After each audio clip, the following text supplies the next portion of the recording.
Nigeria play next in the WAFCON quarterfinal against Zambia, and this game is a match of ages. The last time the two teams met was in 2022, where Zambia won by 1-0 to win the WAFCON bronze medal. So this time, it's either repeat for Zambia or revenge for Nigeria. I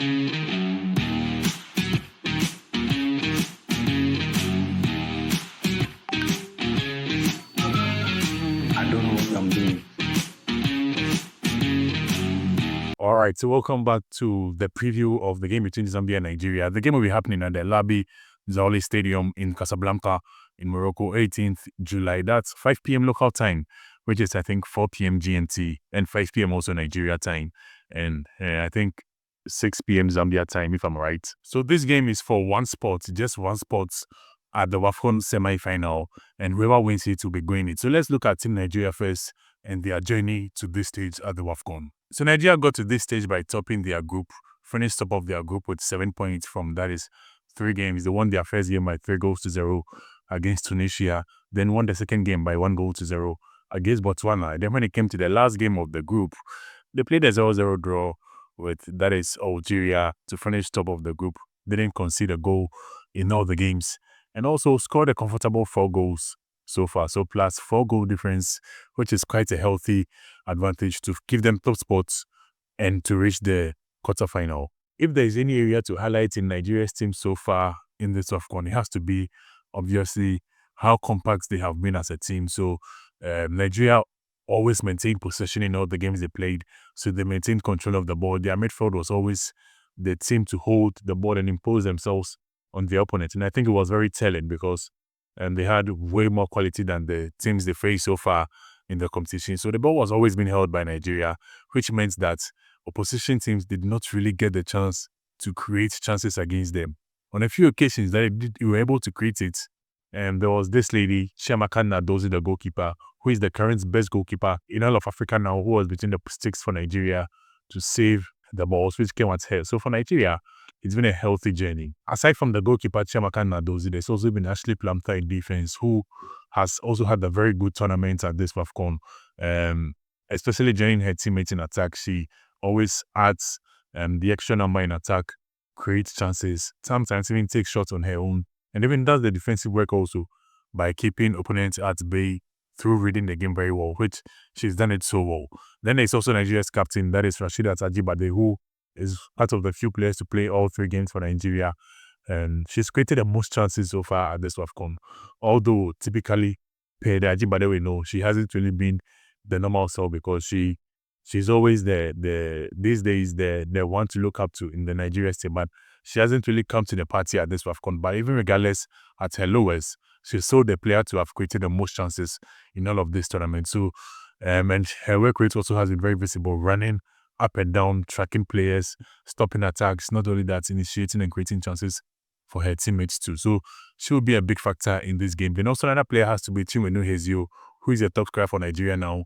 2 goals she has scored, all 2 goals from the bench. So we're yet to know whether she starts this one or she will be the impact sub as she has always been. I think most likely she would be the impact sub for Nigeria going into this game against Zambia. So Nigeria has a big squad depth. I mean, the squad depth is so huge that even the players from the bench could impact the game so much. In previous games, they've had Esther Okoronkwo on the bench who comes in and has so much impact. There is Jennifer Echegini on the bench who also comes from the bench and has so much impact. So that they play this game or they start from the bench, you know they'll be adding quality into the game if they come from the bench because of the amount of depth Nigeria have in their team. But aside all these names, there is one bit worrying bit of Nigeria where they seem to be on the decline in terms of scoring goals. So they started their first game, 3 goals. Then they declined, 1 goal in the second game. Then they declined again, 0 goals in the third game. So at this rate, where they started 3, that's +3, then +1, then out to 0. Are we going to see them go to negative, that is to lose their first game at this WAFCON? Or if they lose, it's going to be in the end of their campaign so far at the tournament. So it's everything to play for. And I think the worrying bit for Nigeria is one bit that has to really be addressed in terms of how they really are able to get the ball on the back of the nets. We've seen them create a few chances against Botswana. They're able to create about 3-4 good chances against Algeria, saying, but then what was lacking was the final touch, the final finish in terms of how to get the best finishing on those balls. Wasted a lot of those chances. I don't think the game against Zambia is a kind of game where they will want to miss chances. You have to get one, you take it, because it's very possible that this game will be as close as it can get. For the Copper Queens, Team Zambia, it has been a similar journey in this WAFCON. So they started their campaign with a draw, a 2-2 draw against the host nation, Morocco. That was the first game of the WAFCON. But since then, they have never looked back because they won by 3-2 against Senegal in the second game. And then the third game also won by 1-0 against, that is DRC. That's DR Congo. And I think another interesting bit to look at it for Zambia is that they started their first game by conceding 2 goals. So they scored 2 and conceded 2. So it was 0. Then the next game, they conceded 2 goals again, but then they scored 3. So it was +1. So more like they said 0 here, 0 here.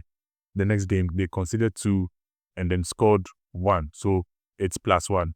Then the next game, they scored 1 and didn't concede. So for keeping a clean sheet, I think I'll take him a bit higher. So whereas Nigeria has been declining in the games they've been playing, if you plot it on the graph, Zambia has been rising in those games. So it's a bit of area to look at it for both teams. When Nigeria is on the decline, Zambia is on the ascendancy so far from game 1 to game 3. And I think one area where you have to look at the Zambia team and say they've worked so well is in terms of how they are able to be resilient in this competition all so far, because in the game against Morocco, they conceded, they scored first, conceded, but they were able to come back and score again. In the game against Senegal, they conceded first, still able to come back and score again. So there's no team that goes down when they concede. They always come back and try to play tougher and harder. And also how well they've actually excelled in terms of being swift in transitions, being explosive and swift in transitions. You could have the ball in Zambia's half by maybe 3 minutes, 20 seconds. By 3 minutes, 25 seconds, they have a 1v1 with your goalkeeper. So very swift in transitions to explode in attack, which I think is also one big factor which has contributed to them being such a free scoring side. So the few players to highlight in the Zambia team, of course, the normal two everybody will highlight. One, Barbara Banda, the best player in all of Africa right now, one of the best players in the world actually. She's playing her first WAFCON, and she's the top scorer of the Zambia team with 3 goals, and then part of the top scorers of the competition as a whole. Same for Rachel Kondinaji. She's playing her second WAFCON. Also the top scorer for Zambia, 3 goals. Same for her. So these two ladies are literally going hand in hand, the perfect partnership, the perfect duo for them. But I think if Nigeria will be focusing a lot on these two players, that's Banda and Kondinaji, they'll be doing themselves a big disservice, because this Zambia team really has the name and then the quality in attack. Because even from the last WAFCON, Nigeria and Zambia played. It was Zambia who won. There was no Barbara Banda in that game. There was no Rachel Kondinaji in that game, but they still won. How did they do it? There was Grace Chanda, who was the captain of the team back then, leading them. And in that game, she had a wonderful game. There was even Susan Everett Katongo, who was a player whose shots led to the goal, which led to Zambia winning that game. So they have a lot of quality names, other quality names in the team who could equally step up, even in the absence of Banda and also Kondinaji. So this Zambia attacking team is actually stacked with quality. One of the best attacks in this competition. Maybe the best. If not one of the best, maybe the best in this competition so far. But the approach for this game, I think for Nigeria, though most likely, because Nigeria is the more balanced team, for Team Zambia, how they considered 4 goals so far in this competition, even though things have been getting better with game by game,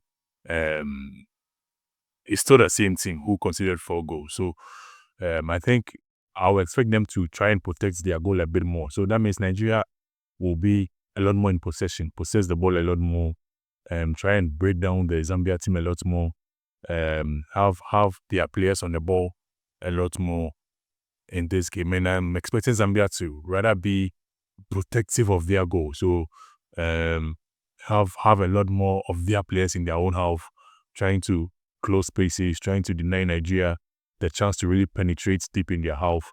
So Nigeria can just hold possession around the center line and then the spaces in the middle of the pitch. But then once they get closer to the final third of Zambia, Zambia tries as much as possible to cut those spaces and then play on swift counter breaks, which they have always been excelling on. And I mean, if they get their game perfect and very few teams have been able to stop Zambia when they really get that kind of their game going. Because at the Olympics, there was, I think, Australia, there was Germany. All these teams couldn't even stop them from playing it when they got it perfect in terms of blocking spaces in their own half, then playing those swift counter breaks. It always works so well because there is Barbara Banda, who is literally unplayable, one of the most unplayable players in the whole world in the team. So this game, I think, is going to be very crunchy. It's going to be very tight. It's going to have a lot of variables to play in. And one of the areas I think is going to really decide this game is how Nigeria are prepared for this test, because Nigeria have not really faced that tough test or competition. This is the very first big test they'll be facing, and how will they respond to it in this manner. I think I'm expecting Chiamaka Nnadozie to have a very good game in this one. If Nigeria will win it, a lot will have to be depending on her. She'll have to make some crucial saves, because I don't think it will be the other games where she has a free holiday. She can roam up and down the pitch literally freely. This is going to be a busy day, and I think she probably holds the keys. She has to prove as to why she's the current best goalkeeper in Africa in this current game. And I think one factor that we have to also consider is that this game actually means a lot to most of these players in this game, because to win the African Player of the Year in 2025, you probably have to go further in the WAFCON, maybe get to the semis, get to the final, win it. And for a player like Barbara Banda, for someone like Rachel Kundenaji, they will want to win the African Best Player of the Year. That means they have to beat Nigeria. If you go to the Nigeria's team, a few players in that team, maybe Jennifer Chegeni, who has had a very good season with PSG, will want to win it. That means she has to play a lot more, play better, and then play longer with Nigeria. There could be Rashida Tajibade, who maybe want to win it. There could be other players in the team who might want to win the African Player of the Year. That means they have to go further. So it's more than just football. It's more than just 90 minutes. It could be even who is the best player in Africa all on the line in this game. So it's everything up for ground. But I think in this game, the Nigeria team offer a slightly more balanced in terms of from all positions, defense, midfield, strike.